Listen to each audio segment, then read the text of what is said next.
Hello everyone.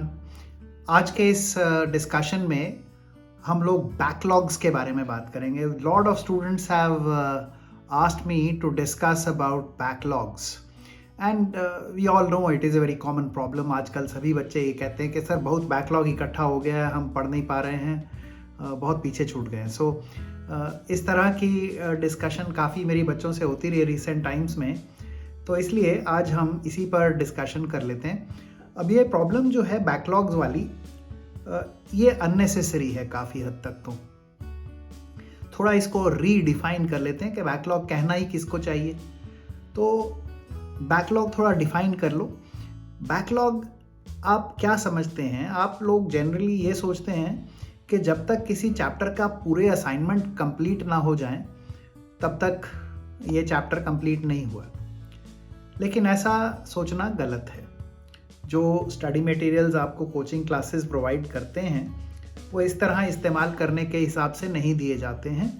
ये जो study materials होते हैं इनमें बहुत ज़्यादा मटेरियल होता है, बहुत ज़्यादा कंटेंट होता है, बहुत से क्वेश्चंस होते हैं और बहुत ही लार्ज नंबर होता है इन क्वेश्चंस का। क्योंकि क्वेश्चंस बहुत बड़ी संख्या में होते हैं, बहुत काफ़ी प्रैक्टिस कराने के हिसाब से दिए गए होते हैं, इनको चैप्टर ख़त्म होते ही एकदम कंप्लीट करना, इससे पहले कि अगला चैप्टर शुरू हो जाए, ये संभव ही नहीं होता है। तो होता ये है कि आप लोग उसको कंप्लीट नहीं कर पाते हो, अगला चैप्टर शुरू हो जाता है और अगला चैप्टर भी साथ साथ पढ़ना है, उसके भी थोड़े बहुत कुछ एक्सरसाइज असाइनमेंट वगैरह शुरू हो जाते हैं, तो इसलिए आप पीछे छूटते चले जाते हो। तो ये जो आपका बैकलॉग का डेफिनेशन है, प्रॉब्लम पार्टली तो यहाँ भी है। सो रीडिफाइन करो इसको, ये आपकी डेफिनेशन सही नहीं है। क्योंकि जो मटेरियल आपको दिया जाता है वो इस हिसाब से दिया जाता है कि एक बार चैप्टर पढ़ाने के बाद जो आपके पास बचे हुए 1 या 1.5 या 2 साल का समय है, उस समय में उस चैप्टर की प्रैक्टिस चलती रहे, इसलिए आपके पास कुछ क्वेश्चंस बचे रहें थ्रू आउट दैट पीरियड। तो जो टाइम असाइन इस चैप्टर के कंप्लीट होने के बाद का आपके पास प्रिपरेशन का बचा है, उसके लिए उस पीरियड में प्रैक्टिस के लिए आपके पास कुछ क्वेश्चंस बचे रहने चाहिए। उन क्वेश्चंस की प्रैक्टिस चलती रहनी चाहिए over the entire duration of your preparation for JEE और NEET, whatever exam you are appearing in. तो क्योंकि मटेरियल इस हिसाब से डिज़ाइन किया गया है, जबकि आप सोच रहे हैं कि सारा असाइनमेंट्स कंप्लीट हो जाना चाहिए तभी आपका चैप्टर कंप्लीट हुआ है, तो इसलिए आप अननेसेसरी बैकलॉग इकट्ठा करते जाते हैं, जबकि बैकलॉग एक्चुअली आपका है ही नहीं। तो मेरी एडवाइस ये है, आप असाइनमेंट्स को एकदम से पूरा नहीं कर पा रहे हैं, जो कि 99% बच्चों के लिए ये सच होगा, तो आपको चिंता करने की ज़रूरत नहीं है। चैप्टर कंप्लीट होने के बाद जो आपके असाइनमेंट्स में बेसिक लेवल वाले क्वेश्चंस हों उनको आप कर लें तो ये काफ़ी होता है। बाकी जो चैलेंजिंग वाले हायर लेवल के क्वेश्चंस दिए होते हैं उनको आप धीरे धीरे बाद में प्रैक्टिस करते रहें, चैप्टर से टच में रहने के लिए इस्तेमाल करें और अपना एनालिटिकल स्किल बढ़ाने के लिए इस्तेमाल करें। इस पर्पस के लिए वो दिए गए होते हैं। तो आप ये कभी ना सोचें कि आपने असाइनमेंट कंप्लीट नहीं किया तो बैकलॉग है। ये बैकलॉग नहीं है। अब क्योंकि आप लोग इसको बैकलॉग समझते रहते हैं और ये तो होना ही होना है, तो over a period of time आपका ये बैकलॉग इतना इकट्ठा हो जाता है कि आपका मन करता है कि अब छोड़ो, अब हमसे हो ही नहीं पाएगा, तो आप तैयारी छोड़ बैठते हैं। आप कहते हैं कि अब हो ही नहीं पाएगा। तो देखिए, अगर आप ये बैकलॉग को करेक्ट तरीके से डिफाइन भी कर लोगे ना, तो मेरे ख्याल से 95% केसेस में आपकी प्रॉब्लम चली जाएगी। तो बैकलॉग तब कहिए जब आपने किसी चैप्टर का बेसिक लेवल का भी असाइनमेंट नहीं किया है। बैकलॉग सिर्फ तभी है जब आपने बेसिक वाला असाइनमेंट नहीं किया। अगर आपने बेसिक वाला असाइनमेंट कर लिया then you are done with the chapter, आपका काम हो गया है।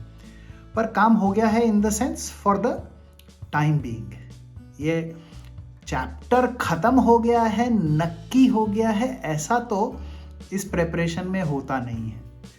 तो कोई भी चैप्टर जब आप एक बार पढ़ लिए हैं, आपने उसका बेसिक लेवल का असाइनमेंट कर लिया है, तो आगे वाले जो हायर डिग्री ऑफ डिफ़िकल्टी वाले असाइनमेंट हैं, जो उनमें और अच्छे वाले क्वेश्चंस हैं, उनको आपको बाद में फिर से प्रैक्टिस करना है। जब आपके टेस्ट हों तब आप इन क्वेश्चंस को अटेम्प्ट कीजिए और जितने आप उस टेस्ट के समय करना अफोर्ड कर सकते हैं अपने टाइम के हिसाब से उतने करें। तो प्रिपरेशन ये बड़ी लंबी है, ये कई साल चलने वाली प्रिपरेशन है। जेई नीट की प्रिपरेशन कम से कम भी 2 साल, मैं तो रिकमेंड करता हूँ 2 साल कीजिए, और अगर 1 साल भी कर रहे हैं तो भी काफ़ी लंबी प्रिपरेशन है। तो इस लंबी प्रिपरेशन में आपके पास बहुत सारा समय आगे आने वाले समय में, आने वाले महीनों में बहुत टाइम आपके पास होगा बचे हुए असाइनमेंट्स पे वापस आने का। पर जब आप बचे हुए असाइनमेंट्स पे आने वाले टाइम में वापस जाएंगे तब आपकी मैच्योरिटी बढ़ चुकी होगी, आप कुछ और चैप्टर्स कवर कर चुके होंगे, आपकी थिंकिंग की स्किल बढ़ चुकी होगी, एनालिटिकल एबिलिटी बढ़ चुकी होगी। तब इन्हीं क्वेश्चंस को करने में आपको कुछ आसानी होगी, कम समय में आप उन्हीं क्वेश्चंस को बाद में टैकल कर पाएंगे। तो इसलिए आप जब बाद में इन क्वेश्चंस को दोबारा वापस चैप्टर पे आके ट्राई करेंगे, आपको समय कम लगेगा, आपके जो टेस्ट हैं उसका रिवीजन इफेक्टिव हो जाएगा। ये आपको करना है। तो ये तरीका है बैकलॉग्स को अवॉइड करने का। अब जो ये बचे हुए असाइनमेंट्स हैं, जो हायर डिग्री ऑफ डिफिकल्टी वाले क्वेश्चंस वाले असाइनमेंट्स हैं, इनको धीरे धीरे over a period of time आपके जैसे जैसे टेस्ट्स आते जाएं इनको करते जाइए।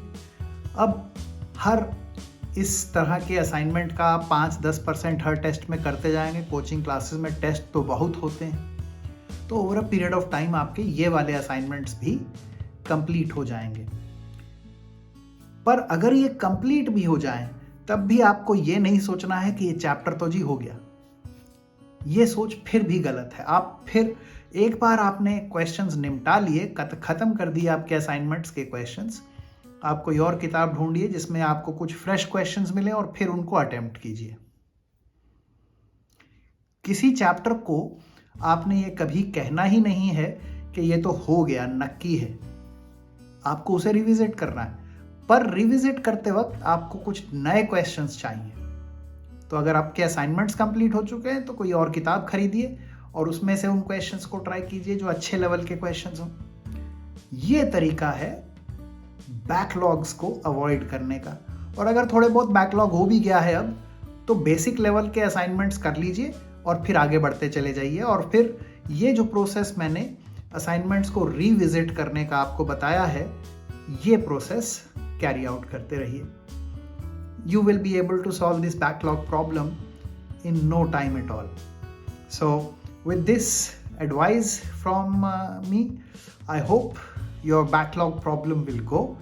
And if you still face any problems, please mention this in comments and I will answer your queries. मैं आपके comments पढ़ूंगा और उसमें अगर आपकी कोई और queries रहेंगी तो उसको भी डिस्कस करेंगे। Bye bye for now. Keep sharing the videos from this channel. Please like, share and subscribe. And all the best to you for your remaining preparation. God bless you. Have fun. Enjoy life while you prepare. Bye bye.